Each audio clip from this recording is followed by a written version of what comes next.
Due to the graphic nature of its content, listener discretion is advised. From the halls of Montezuma to the shores of Tripoli, we fight our country's battles in the air, on land and sea.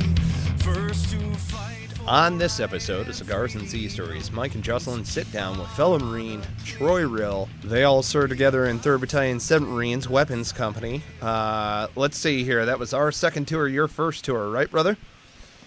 Yep, that is correct.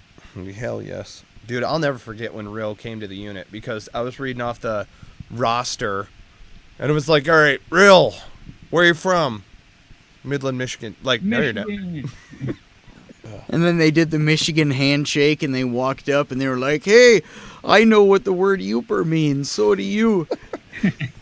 I was talking to my friend the Moose the other day. In the Great White North. Thanks, Jim Carrey, for all your good comedic material. God bless him. Troy Rill, give us your backstory, my man. Let's see, I did 4 years in the Marine Corps, 2 tours to Iraq, 1 short month trip to Korea, as well as a 3-month stint as a coyote for Mojave Viper. God bless ya. So you came to the unit in 3rd Battalion Seventh Marines Weapons Company out in the illustrious 29 Palms. Yeah. What was your first impression of that Yes. lovely... Dude, Well, we're on the patch of same land? brainwave. Normally we're not on the same brainwave with the questions, but he's got it. Sorry, what? Well, when I was in SOI getting my assignment, and they're like, you're going to 29 Palms, and I was like, the fuck is that? Where is that at? And someone's like, oh, you're going to hate it. I was like, why? They're like, it's in the middle of the desert. It's pretty much a hellhole. I was like, fuck.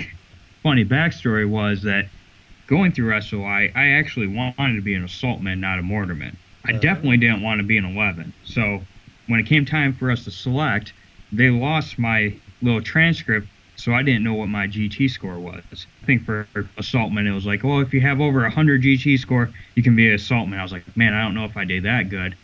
They're like, well, if you have over 80, you can be a mortarman. I was like, all right, I guess I'll go with a mortarman then. Well, once I found my GT score, which was well over what I needed for an assaultman, all the assaultmen in my SOI group got to go to Hawaii, and I got sent to 29 Palms. Oh, man. Oh, fuck. Dude, you want to... Okay, something a lot of people don't realize. There's no fucking GT score that's tied to an 03 MOS. That is how they break it up. I remember when I was going through SOI, they were like, whoever has the cleanest shave is gonna not be turned away from the weapons MOSs. Yeah, they try to make it seem official, but it's just a load of shit. It's just... Right. It's just them allocating people. They're like, yeah, Are you saying that these the Marine people Corps tricked me again? Ah, damn. foiled again. They've backed me They into a win corner. again. My favorite is when you show up to boot camp and it's like, we know that you did drugs. We know that you were smoking marijuana fucking week ago. Don't lie to us. We're going to find out. And it's like, you just told me that you knew. Right, don't lie to us. We're going to find out. What are you talking about? What kind of bullshit lie is this? Well, that was like when we were coming home from Iraq. I actually may or may not have had a map of Ramadi. And right before we went to customs, they gave that whole speech that if they find one little thing, that you're screwed. So I may or may not have discarded it before we got to customs. It's probably a way worse hands now. It's just it's all roads and the markups and blah blah blah. Oh yeah, I just had those. Like, no one cared about those. I don't even know that you were supposed to care about them. dude. I will not name names, but I legitimately watched somebody bring back an entire Halligan set, battering ram, Really? whole fucking 9 yards. Well, we can't have lighters on those planes, but we could have our rifles and K-bars. No Gerbers, though. Okay. That was funny. No lighters. FAA regulations. Yeah, we're going to break the rules on this whole assault weapons thing. Well, when we went to Korea, get off the plane in Korea, they start searching one of the guy's bags because they thought that they found something when we landed. They check it.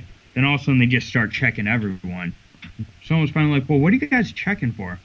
Well, we found these magazines in this guy's bag. Well, yeah, we're coming over here to train. We gotta have our magazines. So they're like, oh, really? Well, yeah. Well, you might as well search everyone. We all have them. We all have the same exact stuff.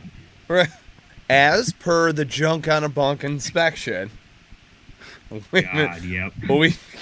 We've got our 7 magazines. So the Koreans were flipping out because they thought like magazines were contraband to you guys? Yeah, pretty much. And when I got to talk to you guys the last time, I didn't get to finish the story about the fun drunk-filled night in Seoul, Korea. Go for it. We've got a all certain the time in the world. company commander that we had on our first deployment got really, really drunk. He was going up to anyone that he could in the hotel, just, woo, weapons company, pound it. And he's stumbling forward to have guys pound his fists and everything like that. And here's our first sergeant from that deployment pretty much having to babysit him the entire night. Oh, dear God. Of course, the first thing that they do as soon as they say that we're getting leave out there is they give us a sheet of paper, say, these are all the places that you cannot go. Right. Which to 90% of the company was like, I wonder where I'm going to go first. Because here's a list of every place they don't want us to go. Oh, dear God. One of these places was an alley that they called Hooker Alley that some of the guys attended to. And then here comes our company commander, first sergeant, walking down the alley, pounding on all the doors of this, wanting to get in there just to see if there was anyone in there. Right, just to make sure that the good little devil dogs. Yeah. Right. No, I got you. Like the guys that have the balls to actually go in there are going to come to the door when they hear it pounded on. Just, anyways. Well, I know one of the guys, he came from, it was his second deployment with you guys, and he was in CAAT White with us. I won't say his name. I guess he had to pay a ridiculous amount of money because of what he looked like. Oh, God. You guys might be able to guess who it is. Really southern accent. Jesus. Wait. All right. Maybe. Rewind about 30 seconds. What do we... Let's restart this portion. Guy buys a hooker. Okay. Gotta pay extra because he's fucking ugly. Right. Right. No, I got you. I'm tracking. So I gotta ask, though, brother. All right, so, like, we left the unit. It should be said that this was our second combat tour. We went overseas together. You know, we left the unit shortly thereafter. Where'd you guys deploy to after Ramadi the second go-around? We went from Hit all the way up to Al-Qaim, which is right on the border of Syria. So we had, with the speed limit that they made us drive in the MRAPs, when we left Hit one time, when we drove all the way up to Al-Qaim, it took us about 4.5, 5 hours of driving 35 miles an hour in an MRAP. There's like, and we're not talking like cities get to see a lot of buildings. We're talking about open deserts where there's only really maybe 6 roads all the way from one end to the other. Well, in that situation, an MRAP's better than a Humvee, at least. I mean, a long, straight, open road, the MRAP is going to be pretty comfortable. Right, especially driving, but the people in the back didn't like it very well at all. Yeah, they got thrown around a couple times. Dude, well, I don't know if it was a rumor or not or whatever, but there were like 3 guys that were in the back that broke their backs or something. Not even during a rollover. It was somebody a bump. Yeah, they like hit a massive bump. They told us that when we were testing those things. And it was the remember the two tire ones.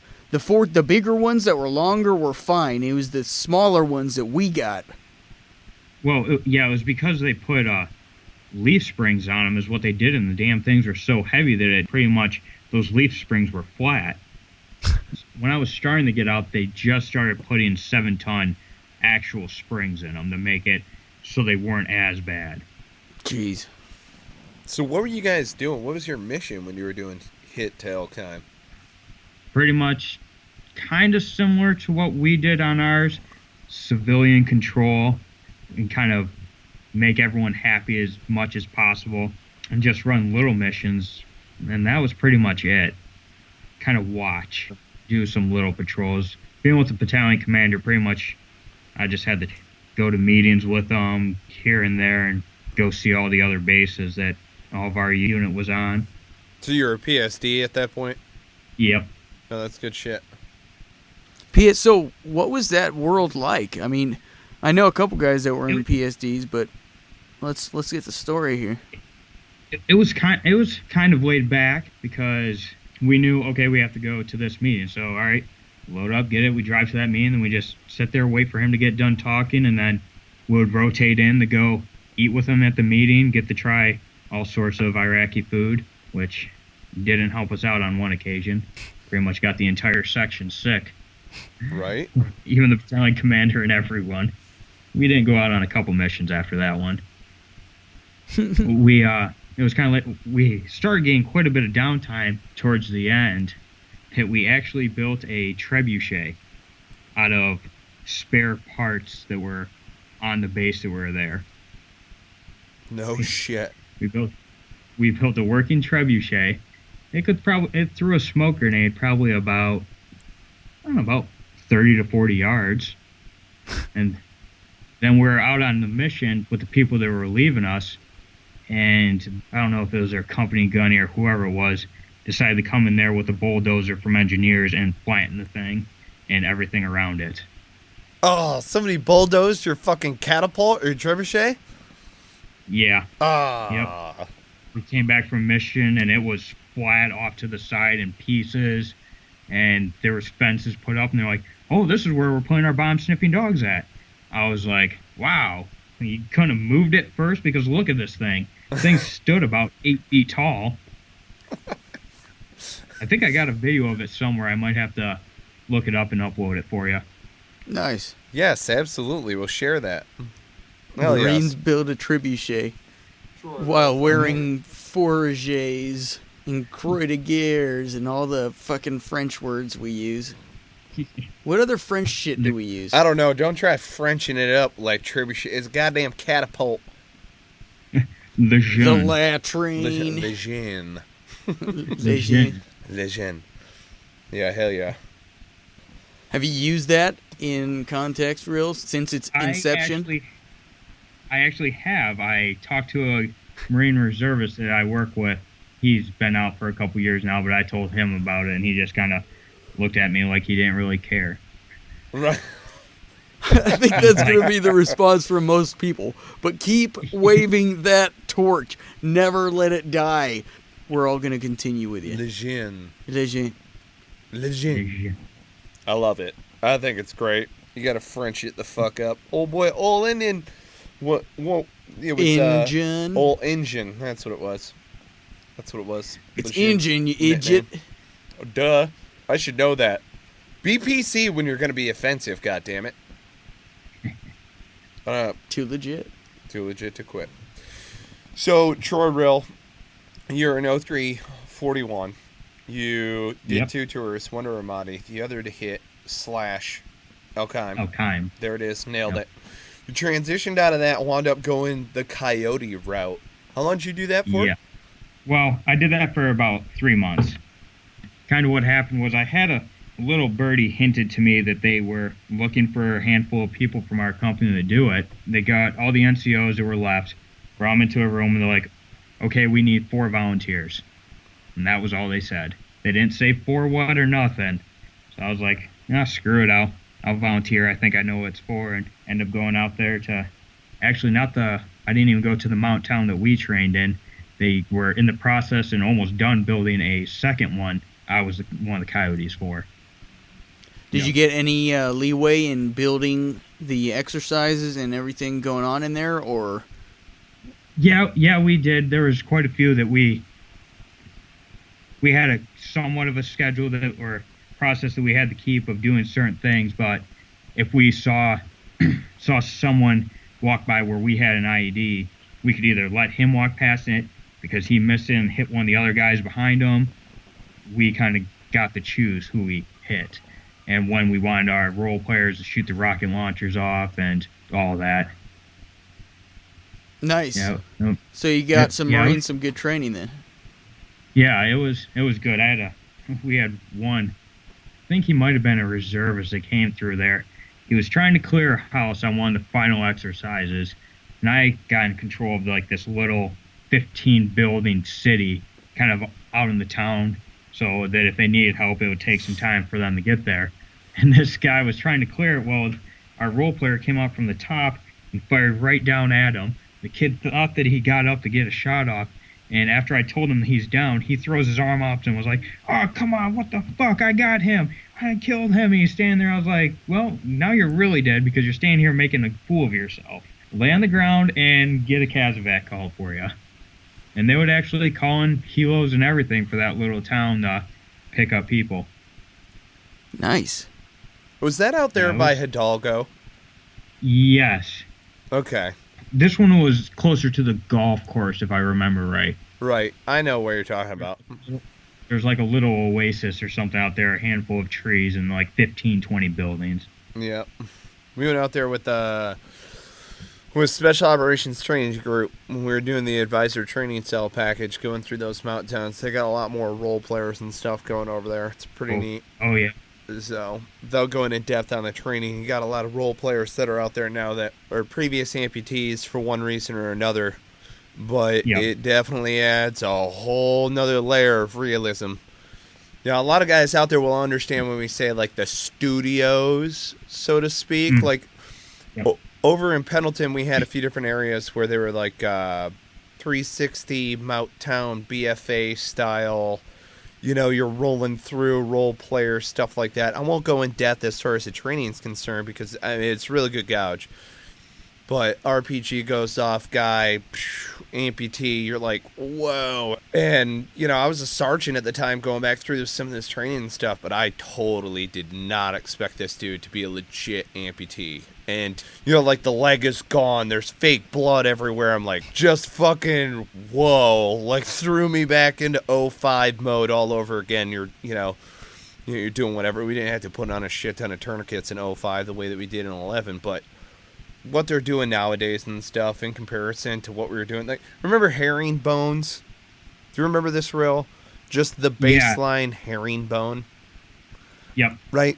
That was herringbone, echelon left, fucking. Yeah, it was like all the truck formations that you could do out near Amboy. Yep. Right? It was like, hey, we're going out to Blacktop.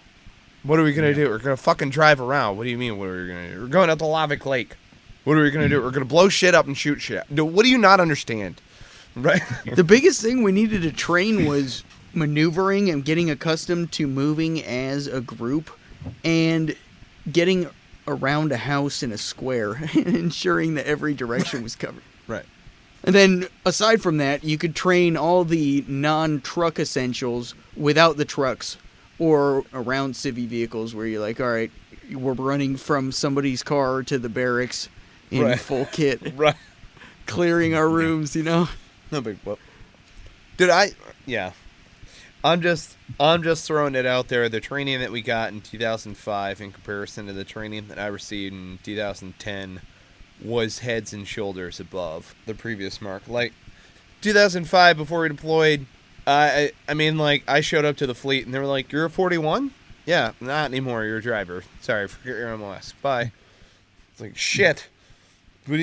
And correct me if I'm wrong. You're a 41, and what was your billet? My first deployment, I was a driver. There you go. And what'd you do on PSD? Lead truck driver. Lead truck driver, okay. Yeah, because that's when we had the boot drop that I was telling you about last time. Or the sergeant boot drop, as we called them. So it's just like a bunch of fast guys or recruiters or stuff like that? Yeah, stuff like that. SOI instructors, like one of the guys that came to our platoon was actually one of our assistant SOI instructors for Mortarman, and he came back to the fleet after being at SY for 3 or 4 years, not really knowing much about anything. Right. See, it's interesting though because they're teaching like the basics and stuff like that. I don't know. Yeah. Ugh. So, what was life like as a coyote? It was a lot of fun actually. We actually got to work with some Australian and England soldiers. They came over and kind of watched what we did and taught from their experience as well. And so we got to meet a bunch of those guys. So they're like, "Oi, in the outback, a wallaby can eat you from 800 meters." That was that was like 3 different accents there. There was a little bit of Cockney in there, I think. I don't know. I think so. There's a little chimney sweep shooting wallaby. The Australian did say he got kicked by a kangaroo one time out in the field op. Like in the field? Yeah, he said that they were doing something and he went over a small hill, and right when he got to the other side, he said there was a kangaroo there and it stood up on his back legs and gave him a kick. No shit. No shit. Dude, what the fuck would you do if it was like, I'm up, he sees me, I'm down. I'm up, he sees me, I'm down. I'm up, he sees me, kangaroo kicks you in the chest. The fuck? Yeah. Well, you hope you hit the slash button fast enough and you pull that knife out. Because in real life, you can do it. In real life, you can melee that quick? Call of Duty. No, Battlefield. No, Far Cry. No. Wait a minute. How many video games have melee in it? Anyway. So, did you transition out of the Marine Corps as a coyote? I got done with being a coyote and I went back to 3-7, and I had about 3-4 months left. Our unit was just getting deployed to Afghanistan. And right before they deployed, they were like, who wants to have 3 months early out? Who wants to get their contract ended 3 months early? I was like, do I get paid for those 3 months? They're like, nope, well, just move your EAS day up 3 months. I was like, no, I'm good. I'll just sit around, because that's pretty much all we did. Right. We just, after they left, we would go on one Friday run with a new company commander that was getting out himself. Every Friday we would just go for a run with him. Every day throughout the week we would just show up to formation in the morning, a formation in the afternoon, and that was it. Well, it's good time to prep for the outside world. It's good time to make those final arrangements, So you get your urn ready. Yeah, there's a handful of people that took this opportunity of 3 months early out. They ended up getting screwed pretty bad because they were getting ready to go on the leave right before you get out.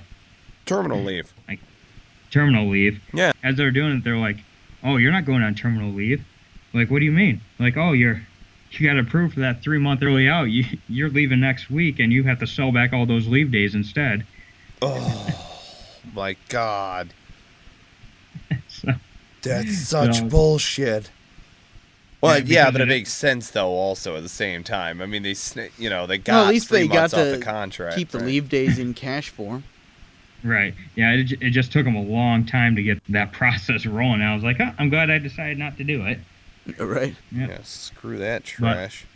But then, after our unit left, we got put in charge of cleaning out all their barracks rooms. Never a fun time to clean out barracks rooms of people that have left. Right.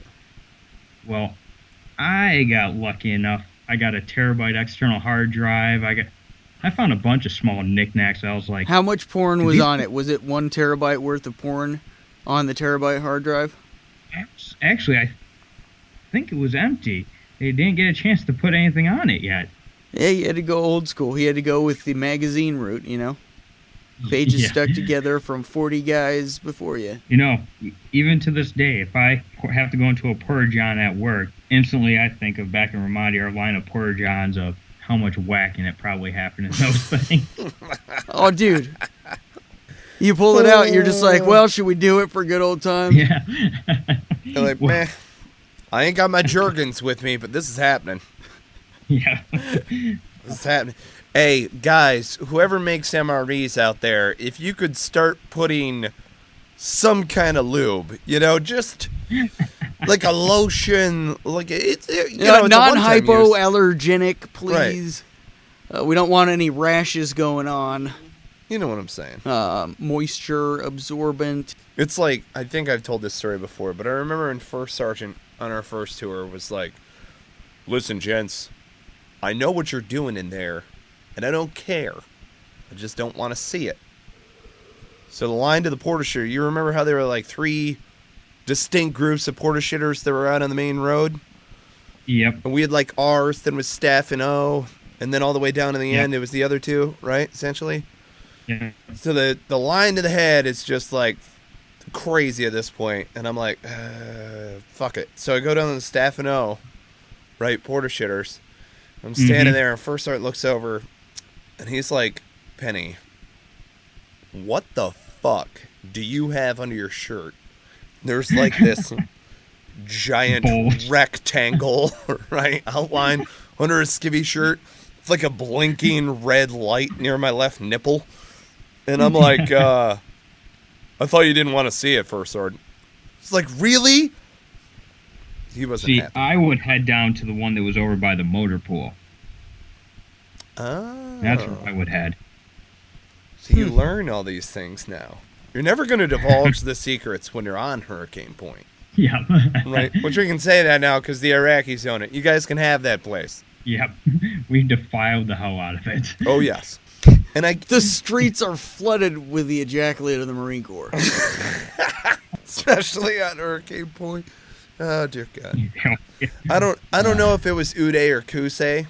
Don't really care, but fuck them, because we knocked down their palace, and we turned that shit into an LZ and a fucking shooting range. So you can keep Hurricane Point and shove it. That was epic. I remember that little fire team rush that you guys had to like run around the entire Hurricane Point and get over to that little shooting range and do all these laying down to sitting up positions while you're dead tired from running in a flak and a Kevlar. That's good fucking training. Hey, what if we got shot at the next time we went out? There you go. That's good fucking training. It was good training. I would like to sit back and watch my porn. There were so many other things that I could have been doing. We did a couple of those on our second deployment. A couple of training Gotta simulations. keep busy sometime. Yeah, hell yes. Yeah. Dude, my guys can tell you this real quick. In Afghanistan, I did not want to do daily fucking training. Especially like daily lane training and stuff like that. My fellow section leader and I mean, like him 90% of the time, had to motivate me to be like, dude, we got to go out there and do this shit. I mean, we got to do this shit. You know, so no matter what, an hour a day, we devoted to IED lane training. And then my docs, I'm sure, will correct me when this episode comes out. But I believe that it was once, maybe twice a week. We did like a really heavy medical day. Like you know, tourniquets to the max. Stuff like that. It's just good training, man. Gives you shit to do. I mean, fuck, man. I signed up to fight a war. Anyway. Maybe I'm a shitbag. Maybe I'm a motivator. So you're out now. The fuck are you doing now? I'm attempting to go back to college, taking as many as I can while working full-time for a electrical company inside a major chemical plant. Oh, God. Yeah, don't bother mentioning it. I'm pretty sure I already know exactly which one you're talking about. Yeah. Right. So, Troy Rill, you're an electrician now. Yes. Sweet. You ever taken a lightning bolt straight to the tip of the dick? I have not. Well, that's good. Yeah. All right. I guess that pretty much sums up the electrician stories. Cool. All right. Thanks for coming on. I was thinking about this the other day. Remember that Army COC down, I think it was southeast of the city that we had to go and they were demoing out. We had to take some Army guys down there. And then because they ended up finding out that their little building they bought from the Iraqis was rigged to blow. And we were on the way back, and I remember this was we stopped for a second. I don't remember why. And that Army vehicle was in between our vehicle and Ryan's vehicle. And all of a sudden, 2 of the guys from the Army vehicle dismount without telling anyone. And then Ryan takes off, and their vehicle takes off without letting their guys get back in. I don't know if you remember that, but I remember that for sure. And we're just like these fucking amateurs. We're just standing there like, Vic 1, you might want to stop and let these Army guys pick up their guys. Dear God. They're like, we stopped. Get out. Go! Assault! Hut, hut, hut, hut, hut, hut, hut, hut, hut, hut. Oh, Huas. We love you guys. I know. We invite Huas on as well in order to talk shit. Well, I also remember having to tow, I want to say it was your vehicle, Penny, all the way back to Hurricane Point because your vehicle just stopped working for some reason. I don't know if it was a belt or what. So we had to hook chains up, and I had to go through all those serpentines by the government center and everything with you towing behind me. Dude, that was a fucking calamity. I just told Haskell, I was like, ride the brake, bro. That's all you gotta do. You just ride the brake when you're trail trace, and then, like, you know, you want to stop. Because people don't realize this, that when you're towing somebody with these chains, you've created essentially like the letter Z, right? It's in Zulu. Yep. Through your hooks there, your D rings. I have witnessed a truck like down Route Michigan, where it's just bink, bink, bink, bink, all the way down. Front bumper banging into rear bumper. Didn't we watch Iraqi police doing that? Oh, God, yeah. One of those blue trucks pulling another blue truck, and there were guys standing in both, and they were trying to hang on and shit. They were trying to hang on, and they were hauling ass. They were doing like 40 miles an hour in the middle of the city, towing another vehicle with like a mounted. It had like an MG42 on the back. It was anyway. They're brand new F-250s or whatever that we supplied to them. Right. And they painted with pretty much spray paint and then just drilled footrests on the side of them. Right. Way to take care of the nice, cool stuff that we gave them, you know? Shakamako. The Chevy Loves. Remember those? The Chevy Loves.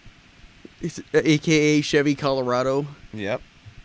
Banging gears around Camp Ramadi and that mother trucker. Yes. Oh, that manual. We had to start in second gear. We got that from all the way on the east side, that little, whatever that was. That cop that snipers had. That was in like the southeast. It was like Lima Company's asshole district. It was just. It was just in the middle of somewhere. What's that? No, not where we were QRFs. It was that hapless, godforsaken outpost over there by Saddam's stadium or whatever.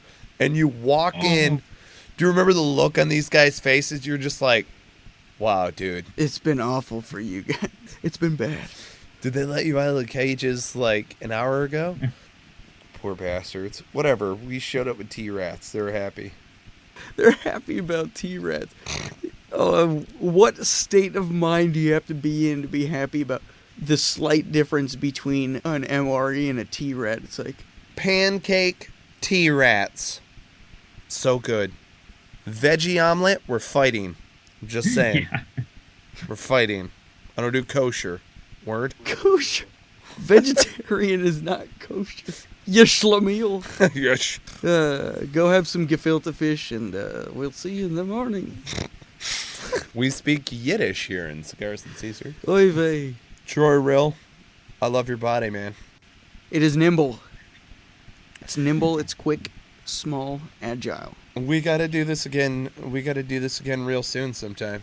Real soon. Real soon. Play on words. Maybe it won't be such short notice next time. Yeah, sorry about that, brother, but I'm glad that you could just hop on. You remember what QRF was like, you know? I mean... Yes, I do. We were on it, I think, when that sheikh got blown up on the other side of the river by his own people. Oh, God. Yes, I know what... Past the overpass. Dude, I completely forgot about that shit. I remember that because an eyewitness report said that his body blew in the air 32 feet. I read that. That's pretty exact. Exactly. Not 3 meters. They had a measuring stick out.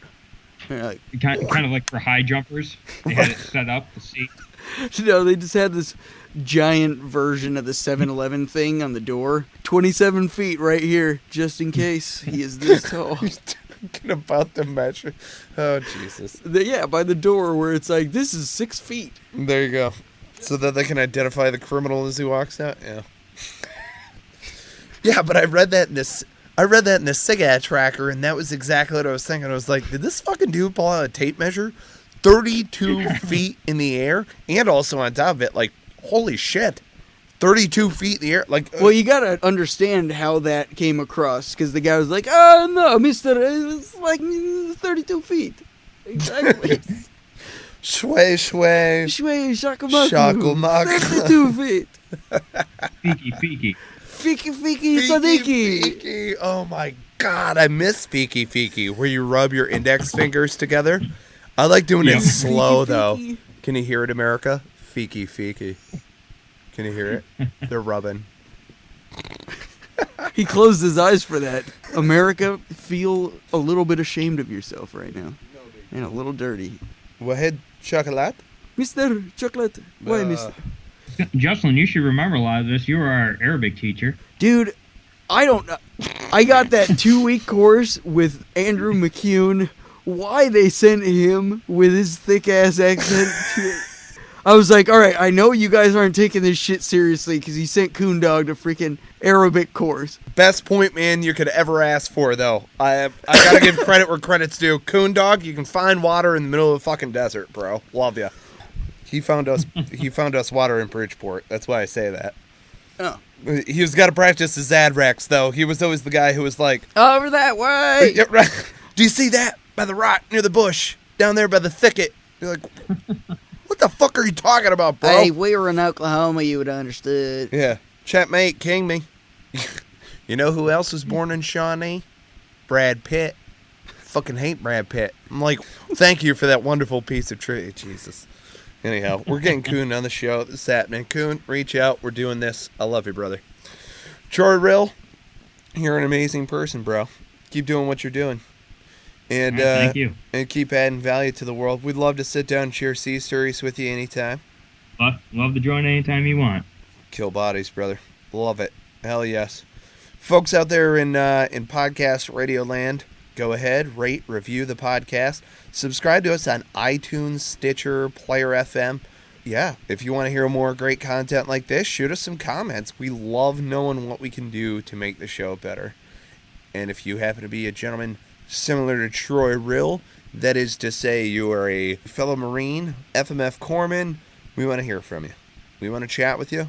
We want to share sea stories because you rate and you are fucking awesome.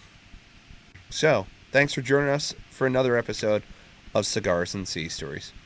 Just cue the music, my man.